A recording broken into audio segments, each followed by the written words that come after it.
You're welcome back, and joining us for the business side of the news is Fidelia Aguncha. Hello, Fidelia. Hi, Aneta. So there's been a lot of murmur among Nigerian workers, and this is despite the fact that the new national minimum wage was just recently approved by the Senate. So tell us, why is that? Well, the federal government's plan to increase value-added tax did not get a warm reception from Nigerians who are criticizing the move.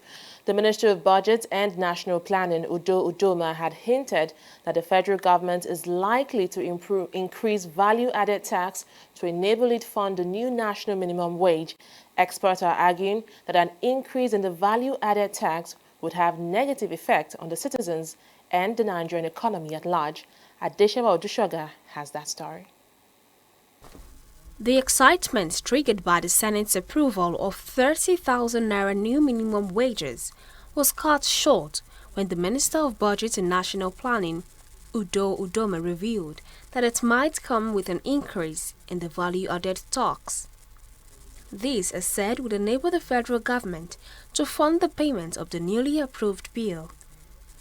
The implication of this is a direct increase in food prices, which will eventually fall back on the common man who is preparing for an increase in his salary, as well as business owners in the country. By the time government increases the VAT, the prices will, the manufacturers or private sector will increase the prices of their own products. In addition, there will be VAT that will be increased because the VAT is not for the private sector, it's not for the manufacturers, it's for the government.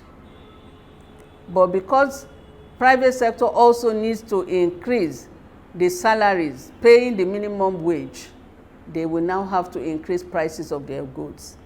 Let us look at what that scenario, what can come out of it? Chaos.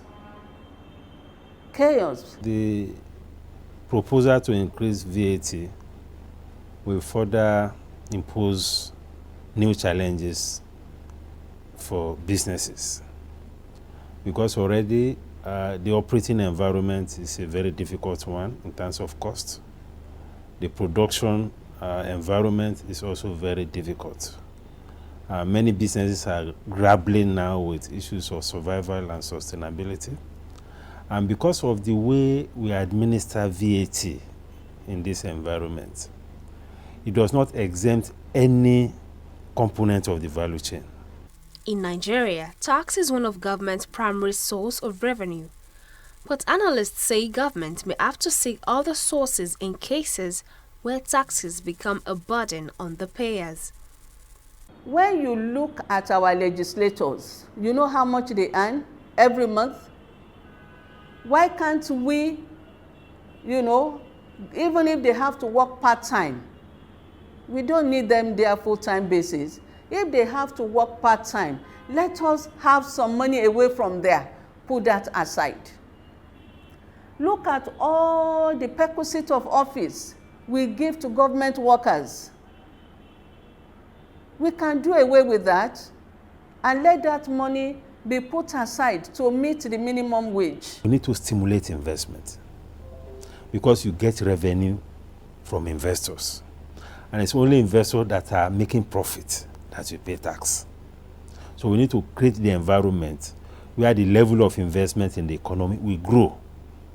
As the level of investment grows, the GDP will grow, profits will grow, and tax revenue will also increase.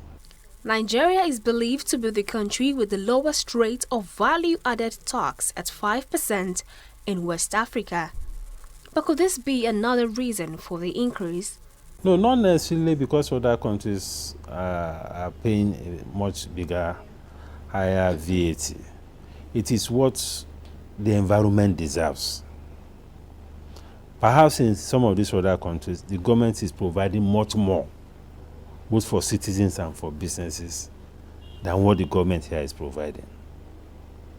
If as a citizen, you are paying so much for school fees, where in some other countries, you don't pay anything, you have free education. When Nigeria compares itself to West Africa, it's a shame that anybody can be saying that.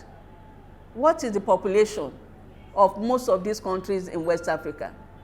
how much is their revenue compared to that of what government gets through taxpayers here.